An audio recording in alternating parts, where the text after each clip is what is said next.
감사합니다. 이 시간 우리에게 주신 하나님의 말씀 보시겠습니다. 로마서 1장 17절 한 절 말씀입니다.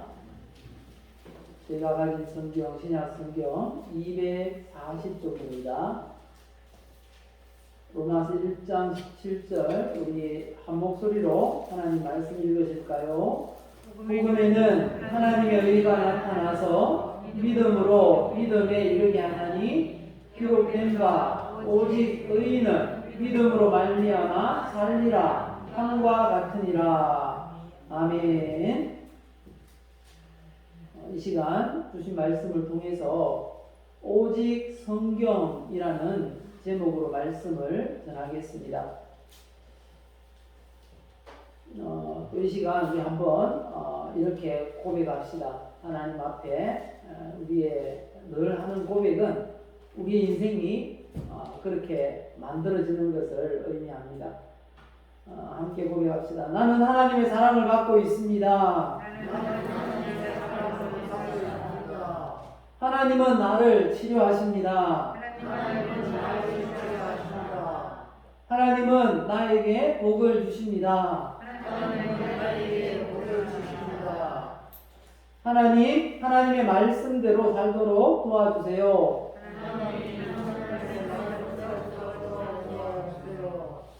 우리의 고백대로 그대로 되시기를 예수님의 이름으로 축복합니다. 매년 10월 이 마지막 주일은 종교개혁 기념주일로 지킵니다. 올해 2021년 10월 31일은 어떻게 딱 맞았어요.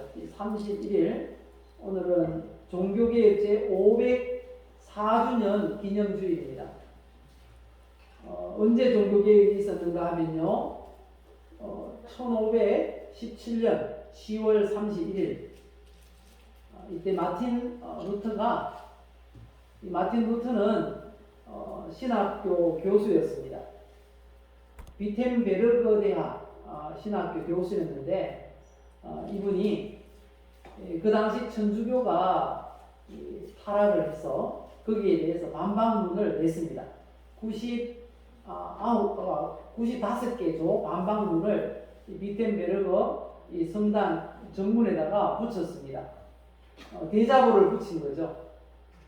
처음에는 이렇게 붙이긴 했지만 루터는 뭐 종교개혁이니 이런 의도가 없었습니다. 그런데 하나님께서 생각하는 그런 많은 같은 생각을 하고 있는 지식인들을 붙여주셨습니다. 그래서 종교개혁이 일어나는 그런 출발점이 되었습니다. 마틴 루터가 95개 조항을 이렇게 냈는데요. 그 내용 몇 가지를 살펴보면 이렇습니다. 8번째 내용인데요. 고회와 참회를 하게 하는 교회의 법규는 산자에게만 부여되는 것이며 죽은 자에게는 아무것도 용서할 수 없다. 이 당시 이 성 베드로 성당을 건축합니다. 그런데 비용이 엄청 들어가는 거예요.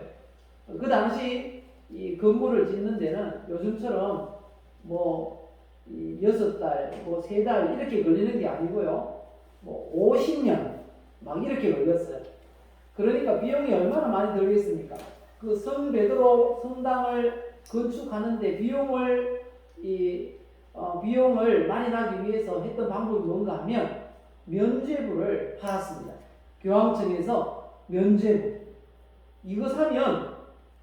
이거 산다고 헌금함에다가 돈을 딱 넣으면 동전 소리가 헌금함에 짜르릉 하고 떨어지는 순간 여러분들의 죄는 사라집니다.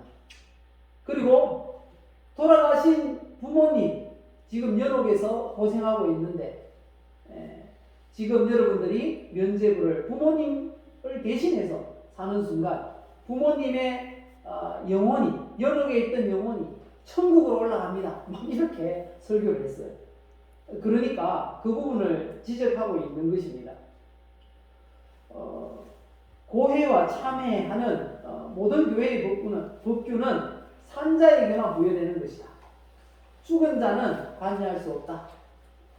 죽은 사람도 연옥에 있다가 천국으로 올라간다고 하니까 그게 잘못됐다는 걸 지적하고 있는 것입니다. 그리고 21번째 보면 교황의 면죄부를 샀다고 해서 사람이 모든 징벌에서 해방받고 행복해진다고 말하는 면죄부 판매 권유자는 그릇되다, 잘못됐다. 이렇게 또 기록되어 있습니다. 그리고 27번째 보면 헌금괴에 떨어진 돈이 쩌렁 소리를 내자마자 연옥에서 영혼들이 올라온다고 하는 사람들은 교설을 설교하는 것이다. 잘못된 걸 설교하는 것이다. 이렇게 지적을 하고 있습니다. 그리고 32번째 보면 그들이 산 면죄부 정서로서 행복을 확보한다고 생각하는 사람들은 그 사람들의 교사들과 함께 저주를 받을 것이다. 뭐 이런 내용들입니다. 99개 조항의 대부분이 베드로 성당을 짓기 위한 돈을 만드는 그 면죄부 판매와 관계된 그런 항목입니다. 그리고 이것이 종교개혁의 그런 시작점이 되었습니다. 이렇게 시작한 이 종교개혁은 그리스도인들의 믿음과 그리고 신앙생활과 문화의 개혁이 일어나도록 했다는 것입니다. 이 종교개혁으로 시작된 교회가 바로 오늘날의 교회입니다. 이 교회를 천주교에서 어떻게 부르는가 하면요, 이 저항한 교회라고 부릅니다. 저항한 교회. 프로테스탄트 교회라고 합니다. 오늘날 이 교회는 그냥 교회가 아니고 개신교회는 프로테스탄트 교회, 저항한 교회, 천주교의 저항에서 만들어진 교회라고 그렇게 개혁교회라고 부르고 있습니다. 이 개혁교회의 슬로건이 있는데 그건 뭔가 하면요, 한번 같이 해보실까요? 교회는 항상 개혁되어야 한다. 교회는 항상 개혁되어야 한다. 예, 바로 이게 슬로건입니다. 교회 앞에는 당연히 붙어 있는 게 있습니다. 프로테스탄트 교회, 개혁된 교회는 항상 개혁되어야 한다. 이게 슬로건이었습니다. 오늘이 몇 회째 종교개혁 기념주일이라고요? 504주년. 504주년 종교개혁 기념주일을 맞아서 우리 교회의 현재 교회가 어떤 모습인가 돌아보면요, 지금은 어쩌면 종교개혁 정신과 많이 멀어져 있지 않나 라는 생각을 해봅니다. 오직 이 권력을 추구하고, 오직 물질을 추구하고, 오직 이 대형화, 거대화를 추구하고, 그런 교회가 어쩌면 되어 있지 않나 라는 생각을 해봅니다. 그래서 세상 사람들이 교회를 비난을 합니다. 대기업 같다, 이런 비난을 듣고 있습니다. 이 세상에 비춰지는 이러한 한국교회의 현실을 통해서 우리가 알 수 있는 건 말씀드렸다시피 바로 그것입니다. 개혁교회는 항상 개혁되어야 한다 라는 것입니다. 늘 개혁되어야 합니다.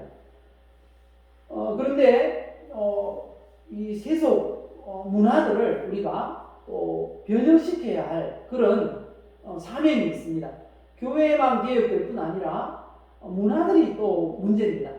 사람들이, 우리 성도들이 살아갈 때 한 주간 어디서 삽니까? 계속 교회 안에서 삽니까? 세상 속에 살아가잖아요. 그래서 세상 속에서 끼어 살면서 우리가 세상 문화를 관여하고 세상 문화가 거룩하게 바뀌도록 그렇게 노력을 해야 한다는 것입니다. 왜 이런 말씀을 드리는가 하면요, 오늘은 우리 세계교회에서 종교개혁 기념주일로 지킵니다. 10월 31일을. 그런데 이 북미 지역이나 기타 몇 곳에서는 10월 31일을 할로윈데이로 지키고 있어요. 할로윈데이. 우리 젊은 분들은 많이 들어보셨을 텐데요. 할로윈데이 들어보셨습니까? 네. 예. 예찬이가 제일 많이 들은 것 같아요. 이 할로윈데이라는 게 얼마나 지금 젊은 청소년들에게 영향을 행사하는지 모른다는 것입니다. 우리는 종교개혁주의로 지키는데 세상 사람들은 오늘을 할로윈데이로 지킨다는 것입니다. 이 할로윈 데이가 왜 이렇게 우리나라에까지 들어왔는지, 그리고 이 할로윈 데이가 뭔지를 우리가 알아야 할 것입니다. 그래야지 대처를 할 게 아닙니까? 이 할로윈 데이라고 하면 뜻은 좋아요. 뜻이 뭔가 하면 이 거룩한 저냐라는 뜻입니다. 거룩한 저냐. 할로윈이라는 말은 홀리에서 나왔어요. 홀리, 거룩한. 그리고 이브라는 거 알죠? 이브. 뭐 크리스마스 이브라는 거 많이 쓰죠. 그 이브 혹은 이브닝, 이건 전야를 말하는 것입니다. 그래서 거룩한 전야라는 게 바로 할로윈 데이의 뜻인데, 그 기원을 보면 매우 심각한 그런 역사적 유래를 갖고 있다는 걸 알 수 있습니다. 여러 가지 학설도 있고 입장이 있지만 대체로 받아들이는 건 이렇습니다. 할로윈 데이가 무슨 뜻인가 하면요, 주전 500년, 예수님 출생하시기 500년 전에 태양신을 섬기던 아일랜드 켈트족들의 사탄 숭배, 제사 행위에서 비롯되었다라는 것입니다. 사탄 숭배하는 제사 행위에서 이게 나왔다는 것입니다. 그리고 두 번째는 그 당시는 이 켈트족은 달력을 이렇게 보았다는 겁니다. 10월 31일이 섣달 금음이에요. 그러니까 11월 1일이 새해 첫날인 것입니다. 그래서 내년 한 해를 잘 지내기 위해서는 어떻게 해야 되는가 하면, 내년 한 해 잘 지내고 또 가을에 풍성한 수확을 하기 위해서는 이 테마 행위를 해야 된다는 거예요. 저기 보면 있죠. 악령과 그리고 악마를 몰아내야지 내년 새해가 복되다는 것입니다. 그래서 그 테마 행위하는 게 바로 할로윈 데이에 했던 일들이라는 것입니다. 그래서 이걸 갖다가 이런 날을 세상 사람들은 문화라는 이름으로, 그리고 장사하는 사람들은 돈벌이 수단으로 사용을 하고 있다는 것입니다. 사람들은 그 할로윈 데이를 상업적인 수단으로, 문화라는 이름으로 활용을 한다라는 생각을 하지만, 사실은 이 사탄이 오히려 사람들을 이용하는 그런 날이라는 사실을 우리는 알아야 한다는 것입니다. 왜냐하면 할로윈 데이와 관계된 그런 소품들이 많아요. 그 소품들을 보면 아마 알 수 있을 것입니다. 주로 가면을 쓰거나 혹은 이렇게 분장을 합니다. 이런 이 사탄 가면을 판매를 합니다. 뭐 이런 아주 흉한, 그리고 이런 해골 바가지들, 뼈들, 이런 것들을 장식을 하고 그리고 또 얼굴에다가 그리고 그렇게 판매를 하는 것을 볼 수 있습니다. 이처럼 이렇게 귀신 흉내 내고 사탄 흉내 내기를 그냥 단순한 놀이 문화로 그냥 받아들여야 하는가? 우리 기독교 예수 믿는 사람들도 그냥 그걸 그대로 받아들여야 하는가? 라는 의문을 가져야 한다는 것입니다. 이런 문화의 가장 큰 문제가 뭔가 하면요, 귀신을 그리고 사탄을 너무 친근하게 그렇게 만든다는 게 문제라는 것입니다. 실제로 저렇게 분장해가지고 문화로 막 즐기고 하다가 실제로 사탄이 저런 모습으로 나타나도 그게 사탄인지 분장한 건지 모른다는 것입니다. 사람들의 감각이 무감각해지도록 만드는 게 가장 큰 문제라는 것을 지적하고 있는 것입니다. 성경은 이런 사탄이나 귀신을 어떻게 대하라고 말하고 있는지, 또 그들이 어떤 존재라고 말하고 있는지 우리 띄워놓은 성경을 통해서 알 수 있습니다. 이 사탄이라는 존재가 어떤 존재입니까? 근신하라, 깨어라, 너희 대적 마귀라고 말합니다. 마귀 사탄, 이 귀신들은 대적이에요. 그런데 그 문화라는 것을 통해서 그게 친근감 있게 다가온다는 거죠. 그래서 과거에는 사탄하면 막 치를 떨었어요. 근데 요즘은 사탄하면 아주 귀여운 존재, 막 그렇게 받아들여진다는 것입니다. 그게 큰 문제라는 거죠. 그래서 교회와 성도들은 분명히 알고 이 잘못되어져가는 이 사탄 문화를 거룩한 문화로 바꿔야 한다는 거죠. 10월 31일 무슨 날입니까? 맞습니다. 종교개혁 기념주일. 우리가 꼭 기억해야 합니다. 10월 31일은 할로윈데이가 아니고 종교개혁 기념주일입니다. 그리고 청소년들이 또 학교에 가거나 이렇게 그런 문화를 하도록 허락을 합니다.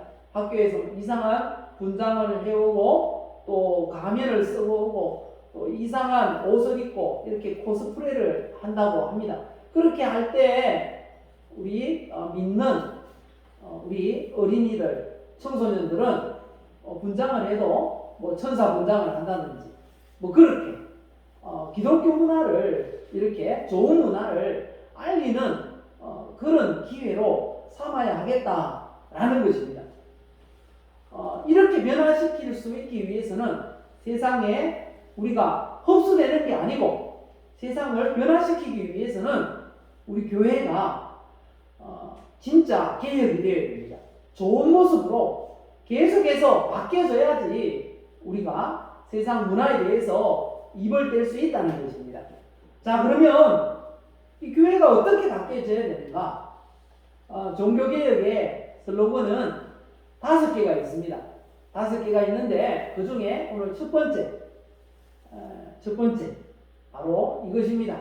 한번 같이 해보실까요? 오직 성경. 오직 성경. 자, 어떻게 개혁되어야 되는가? 오직 성경으로 개혁되어야 됩니다. 종교개혁의 가장 큰 모토가 성경으로 돌아가자라는 것입니다. 성경으로 돌아가자. 왜냐하면 성경에서 이 천주교가 로마 가톨릭 교회가 너무 멀어졌어요. 그래서 슬로건이 성경으로 돌아가자 라는 것이었다는 겁니다. 그래서 종교개혁의 첫 번째 모토는 오직 성경, 오직 성경, 오직 성경입니다. 사람들이 생활하는 모든 공동체는 규칙이 있고 기준이 있습니다. 그래서 규칙이나 기준을 어기게 되면 벌금을 내거나 추방을 당하거나 혹은 감옥에 갇히게 되기도 합니다. 하물며 하나님의 가족 공동체인 교회이겠습니까? 교회뿐만 아니라 모든 인류에게 있어서 유일한 규칙과 기준이 되는 건 성경입니다. 그렇게 믿으십니까?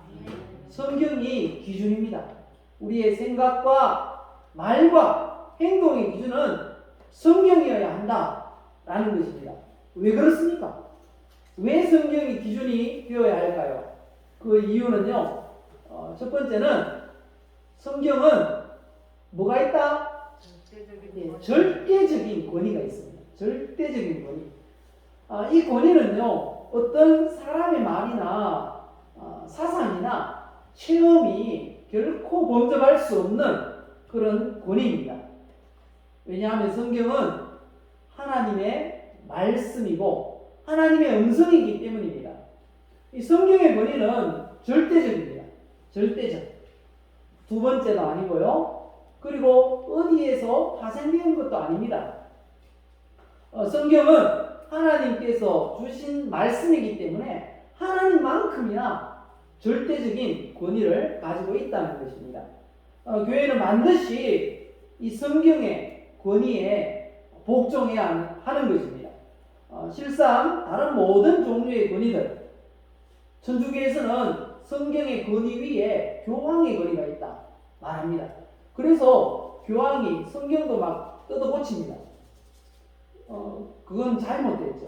그래서 이 마틴 루터가 그게 잘못됐다고 그렇게 반론을 제기함으로 종교개혁이 일어났던 것입니다. 그 교황적인 권위나 그리고 교리적인 권위나 그리고 더 나아가서는 국가적인 권위들까지도 반드시 성경 아래에 복종해야 한다는 것입니다. 이유가 무엇인가 하면요, 역대상 29장에 말씀합니다.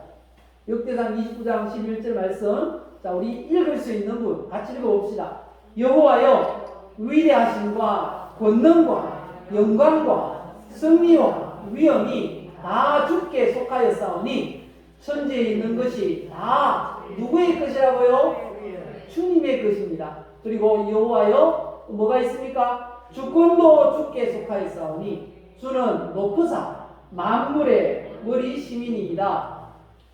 부와 귀가 주께로 말미암고 또 주는 만물의 주제가 되사 손에 권세와 능력이 있사오니 모든 사람을 크게 하심과 강하게 하심이 주의 손에 있나이다. 우리 하나님께 모든 게 달려있는 줄 믿습니다. 그래서 성경은 하나님 말씀이기 때문에 모든 권위가 다 있는 것입니다. 성경이 말씀하시면 그 말씀을 믿는 성도들이 그대로 믿으면 그대로 이루어지는 것입니다. 그런 권위를 우리가 인정해야 합니다. 그리고 다니엘서 2장 20절 이하의 말씀에도 동일한 말씀을 합니다. 다니엘이 말하여 이르되 영원부터 영원까지 하나님의 이름을 찬송할 것은 지혜와 능력이 그에게 있음이로다. 그는 때와 계절을 바꾸시며 왕들을 폐하시고 왕들을 세우시며 지혜자에게 지혜를 주시고 총명한 자에게 지식을 주시는도다.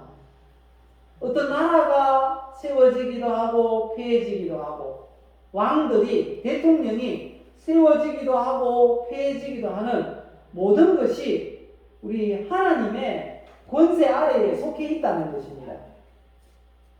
이런 성경의 권위를 우리는 인정해야 합니다.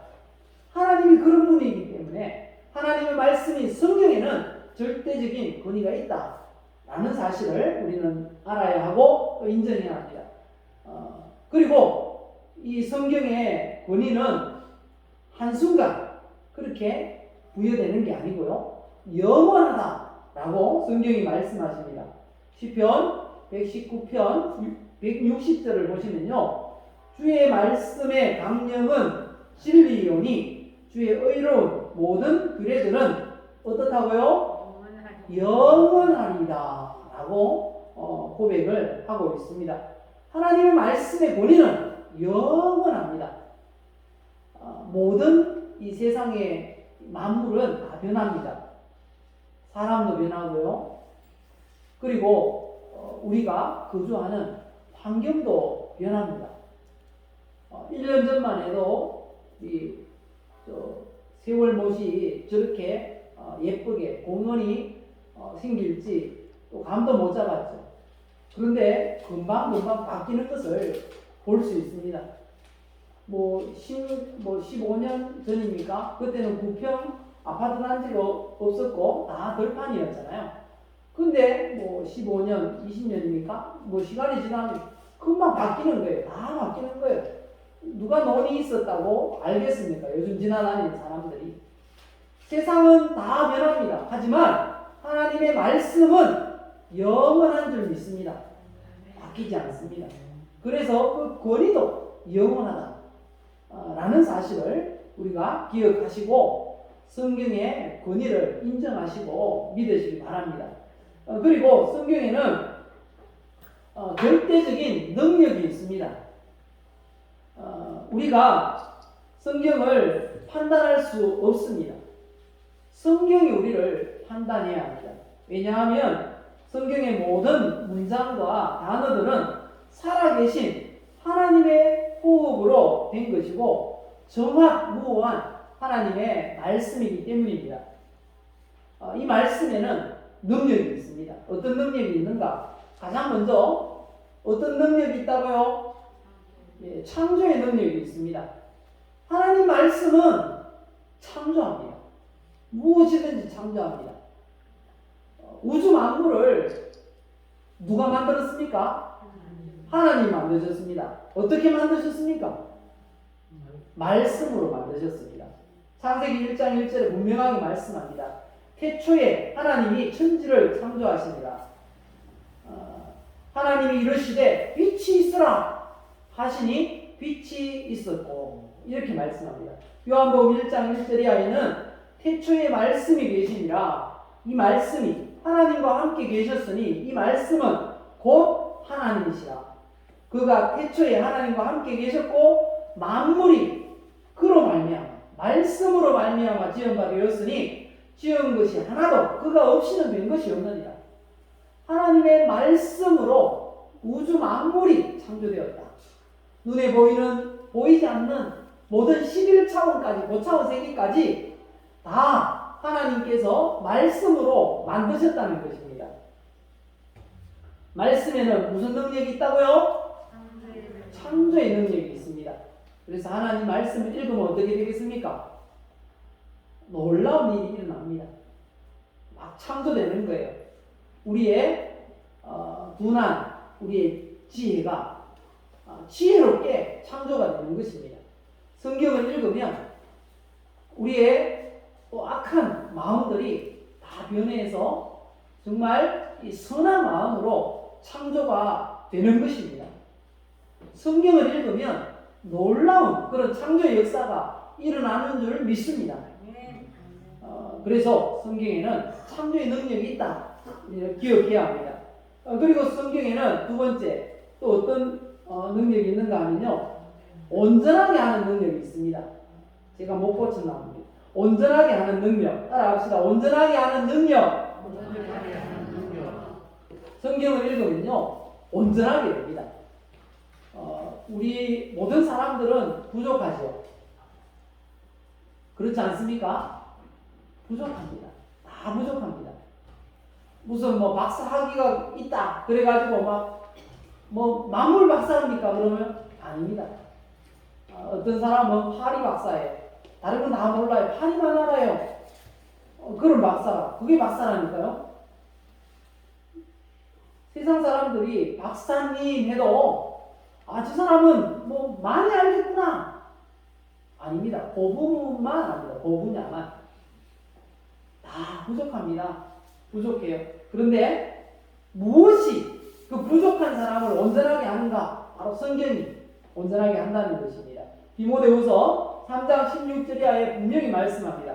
모든 성경은 하나님의 감동으로 된 것으로 교훈과 책망과 바르게 함과 의로 교육하기에 유익하니 이는 하나님의 사람으로 온전하게 하며 모든 선한 일을 행할 능력을 갖추려 함이라 말씀하십니다. 세 번째 또 어떤 능력이 있는가 하면요, 읽어보실까요? 회복시키고 치료하는 능력. 하나님 말씀에는요, 회복시키고 치료하는 능력이 있습니다. 왜냐하면 하나님의 말씀은 살아있기 때문입니다. 히브리서 4장 12절 말씀합니다. 하나님의 말씀은 살아있고 활력이 있어 좌우의 어떤 날선 검보다도 예리하여 혼과 영과 및 관절과 골수를 찔러 쪼개기까지 하며 또 마음의 생각과 뜻을 판단하니 라고 말씀하십니다. 하나님 말씀은 치료하는 능력이 있습니다. 그것도 영과 혼과 우리 육신을 치료하는 능력이 있다는 것입니다. 하나님 말씀을 읽고 또 믿으시기 바랍니다. 우리 하나님께서 말씀을 통해 선포하시는 걸 믿으면 그대로 우리에게 이루어진다는 것입니다. 치료하는 그리고 회복시키는 능력 믿으시기를 바랍니다. 그리고 네 번째는 또 어떤 능력이 있다고 하십니까? 영혼을 구원하는 능력이 있습니다. 성경에 기록된 목적이 바로 영혼 구원이라는 것입니다. 요한복음 20장 31절 말씀합니다. 오직 이것을 기록함은 너희로 예수께서 하나님의 아들 그리스도이심을 믿게 하려 하며 또 너희로 믿고 그 이름을 힘입어 생명을 얻게 하려 하심이라. 바로 하나님의 말씀을 기록한 목적이 바로 예수님이 구세주구나 라고 믿고 생명을 얻도록 하기 위해서 성경을 기록했다니까요. 그 성경을 읽으면 생명이 영원히 구원받는 줄 믿습니다. 그런 능력이 있습니다. 그리고 또 이 하나님의 말씀은요, 가장 강력한 무기입니다. 가장 강력한 무기. 우리가 살아가는 이 땅은 전쟁입니다. 전쟁. 맞습니까? 전쟁입니다. 어떤 전쟁인가 하면요, 영적인 전쟁입니다. 영적인 전쟁. 에베소서 6장에 보면 분명히 말씀합니다. 우리의 실험은 혈과 육을 상대하는 것이 아니에요. 우리는 날마다 살아가면서 실험을 한다는 거예요. 영적인 전투를 말합니다. 근데 그 실험하는 대상자가 누군가 하면요, 하늘에 있는 악의 영들을 상대합니다. 라고 합니다. 악의 영들을 상대하는 전쟁이라는 것입니다. 그 전쟁을 할 때 무기가 있습니다. 그 무기가 뭔가 하면 에베소서 6장 17절에 보면 구원의 투구, 구원의 투구와 성령의 검, 곧 하나님의 말씀을 가지라. 이렇게 말합니다. 하나님의 말씀이 성령의 검입니다. 칼입니다. 무기라는 거죠. 그래서 영적인 전투에서 이기기 위해서는 바로 하나님의 말씀을 무기 삼아야 이길 수 있다는 것입니다. 하나님의 말씀을 읽지 않고 듣지 않고 어떻게 영적인 전쟁에서 이 세상과의 싸움에서 이길 수 있겠습니까? 하나님의 말씀을 듣고 늘 들으셔야 됩니다. 극동방송 아시죠? 주파수가 어떻게 됩니까? 105.9. 그리고 이 어플도 있어요. 휴대폰에 어플도 깔아서 극동방송 많이 청취하시기 바랍니다. 대구 극동방송 이렇게 휴대폰으로 하면은 차는 뭐 어디 가면 이렇게 주파수가 바뀌어가지고 안 들려요. 그런데 휴대폰에 어플 깔아놓으면 어디서나 다 들을 수 있어요. 극동방송 들어가서 이 대구 치면은 계속 나옵니다. 말씀 찬양 계속 나옵니다. 간증도 나오고요, 우리를 위해서 하는 기도도 나오고요, 많이 나옵니다. 늘 말씀으로, 기도로, 찬양으로 그렇게 살 때 영적인 전쟁을 이길 수가 있는 줄 믿습니다. 말씀에는 이런 능력이 있기 때문에 그렇다는 것입니다. 여섯 번째, 또 말씀에는 이런 능력이 있습니다. 어떤 능력이 있다고요? 복을 주시는 능력이 있습니다. 요한계시록 1장 3절을 보면 성경에 기록된 목적은 바로 우리에게 복 주기 위해서라는 것입니다. 이 예언의 말씀을 읽는 자와 듣는 자와 그 가운데 기록한 것을 지키는 자는 복이 있나니 말씀하십니다. 하나님 말씀 읽고 듣고 지키는 사람은 복을 받는다고 하십니다.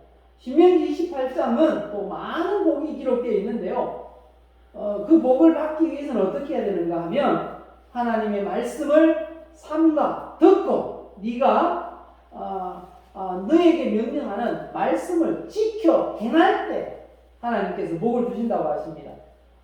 이 말씀 잘 아시죠? 하나님께서 주시는 복, 성읍에서도 복을 받고 들에서도 복을 받을 것이며 또 들어가도 복 받고 나가도 복을 받을 것이고 자녀가 복을 받고 가축이 복을 받고 계속해서 이렇게 복을 말씀하고 있습니다. 이 복을 어떻게 받는가? 하나님의 말씀을 읽고 듣고 지킬 때 받는다라는 것입니다. 하나님의 말씀에는 복이 있습니다. 복을 주는 능력이 있습니다. 이 말씀을 읽고 듣고 지킬 수 있기를 예수님의 이름으로 축복합니다. 마지막으로 이렇게 능력이 있다는 성경 이거 읽고 변화된 사람이 있습니까? 이렇게 질문할 분이 있을지 모르겠어요. 얼마나 많은지 모릅니다. 성경을 읽고 변화되지 않은 사람이 없어요. 성경을 읽고 변화되지 않은 사람이 없을 정도로 많은데 몇 명만 소개하겠습니다. 먼저 이 도기치라는 일본 이 범죄자가 있습니다. 이 사람은 역사상 유례가 없는 그런 범죄자입니다. 이시 도기치라는 이 사람은요, 사람을 죽이는데 남자, 여자, 어린아이 막 가리지 않고 아주 무자비하게 잔인하게 그렇게 죽였습니다. 그리고 자기 일에 참견하는 사람들도 끝까지 따라가서 보복을 했어요. 그러다가 이 사람이 붙들렸어요. 그 감옥에 갇혔는데 선교사들이 이 사람한테 복음을 전하려고 했는데 만나주질 않는 거예요. 그래서 성경을 던져주면서 이거라도 심심할 때라도 읽어보라고 넣어줬어요. 그런데 그가 어느 날은 성경에 눈이 갔어요. 그래서 그걸 읽기 시작했습니다. 무심코 읽기 시작했는데 멈출 수가 없었습니다. 계속 읽어 나갔어요. 그러다가 예수님이 우리의 죄를 대신해서 십자가를 지고 그렇게 달려 죽으시는 그런 내용까지도 읽게 되었습니다. 나중에는 성경을 읽고 이분이 이렇게 고백을 했다는 것입니다. 아버지, 저를 용서해 주세요. 아버지, 저를 용서해 주세요. 그렇게 고백했다는 것입니다. 하나님 말씀을 읽으면서 본인이 그 예수님의 고백을 그대로 하게 되었다는 것입니다. 그러면서 이렇게 또 말합니다. 나는 읽는 것을 그만두었다. 성경을 읽다가 갑자기 멈출 수밖에 없었다는 것입니다. 왜냐하면 5인치나 되는 5인치면 15cm죠. 15cm나 되는 그 못으로 내 마음이 찔리는 듯한 아주 뜨끔한 그런 체험을 했다는 것입니다. 그것을 그리스도의 사랑이라고 나는 믿는다. 그리고 나서 나는 내 마음이 완전히 변화된 것을 느낀다. 라고 고백을 했다는 것입니다. 그리고 나서 나중에 이제 사형을 언도받고 사형을 당하게 됩니다. 사형장으로 끌려가는데 이분은 완전히 마귀의 얼굴에서 나중에는 사형수들이 말하는데 이 천사의 얼굴이 되었다는 것입니다. 그리고 두 번째 또 증인이 있는데요. 이 사람은 고재봉이라는 사람입니다. 1963년 이 사건을 저질렀어요. 제가 태어나기도 전인데요. 이 사람이 군인의 집에 들어가서 도둑질을 했습니다. 군인 육군 중령 집에 들어가서 도둑질을 했는데 잡혔어요. 그래가지고 6개월 실형을 살았습니다. 그리고 실형을 살고 나와서 보복하려고 다시 그 집으로 갔습니다. 가서 도끼 가지고 막 휘둘러 가지고 일가족 6명을 도끼 만행 사건이라고 해요. 다 그렇게 처참하게 죽였는데 나중에 죽이고 보니까 원래 있던 그 사람은 다른 데로 전출 가고 다른 사람이었어요. 뚱뚱한 사람이었어요. 어쨌든 그렇게 붙잡혔습니다. 그런데 여기도 전도하려고 해도 듣지도 않다가 성경을 읽게 되었습니다. 누군가가 넣어주는 성경을 읽고 나중에 변화되어서 이런 편지를 썼다는 것입니다. 누나한테. 그 당시 이분이 27살이었대요. 근데 누님 동네에 교회 있지요. 교회에 있으면 꼭 다니십시오. 저는 요즘 매일 성경을 읽고 있는데 큰 힘을 얻고 있습니다. 저는 매일매일 이중령 일가를 위해 참여하고 기도합니다. 그리고 죄를 회개하고 있습니다. 죄를 회개하고 믿음을 가지면 구원을 얻는다고 합니다. 누님, 전 요즘에 와서 구원의 확신을 갖고 있습니다. 믿지 않으면 이런 말이 이상하게 들릴지도 모릅니다. 아무튼 누님 성경을 구해서 읽어보고 꼭 교회에 나가주십시오. 그러면 제 말이 이해가 되실 것입니다. 그리고 다음 편지입니다. 누님, 요즘은 하루하루가 아깝습니다. 죽기 전에 성경을 다 알고 갔으면 좋겠는데 왠지 시간이 없을 것만 같습니다. 어제도 한 사람이 암흑의 면회 소리에 나갔는데 돌아오지 않았습니다. 그 다음은 제 차례일지도 모르겠습니다. 그렇게 생각하니 마음이 급해지고 있습니다. 또 다음 편지입니다. 누님, 전 바깥 세상에서 산 27년보다 여기 와서 산 3개월이 더 크고 소중하다는 생각을 해봅니다. 3개월 사이에 저는 많은 것을 알았고 또 얻었습니다. 구원받았다는 확신은 제게 힘을 주고 있습니다. 그런데 시간이 없는 것입니다. 아직 쓰고 있는 반성문이 끝이 나지 않았고 마지막으로 이중령님의 아들에게 속죄의 편지를 쓰고 싶은데 마음만 급합니다. 쓴다는 것이 말하는 것이나 마음하고는 달리 잘 표현이 되지 않는 것 같습니다. 바깥 세상에 살 때는 미움도 많고 불만도 많았고 무지무지 배도 고팠는데 지금은 그렇지 않습니다. 그리고 마지막 편지입니다. 누님, 제가 누님에게 예수 믿으라고 전도할 수 있는 시간이 주어진 것도 얼마나 감사한지 모르겠습니다. 누님은 제가 죽어가는 걸 가슴 아프게 생각해서는 안 됩니다. 구원의 확신을 갖게 되었고 그리고 예수를 믿다가 가니 한은 없습니다. 누님도 저 때문에 울지 말고 예수를 믿어야 합니다. 그러면 지금 제 마음을 충분히 알게 될 것입니다. 누님보다 먼저 가는 동생을 용서하시기 바랍니다. 이게 마지막 편지였다는 것입니다. 이렇게 성경을 읽으면 변합니다.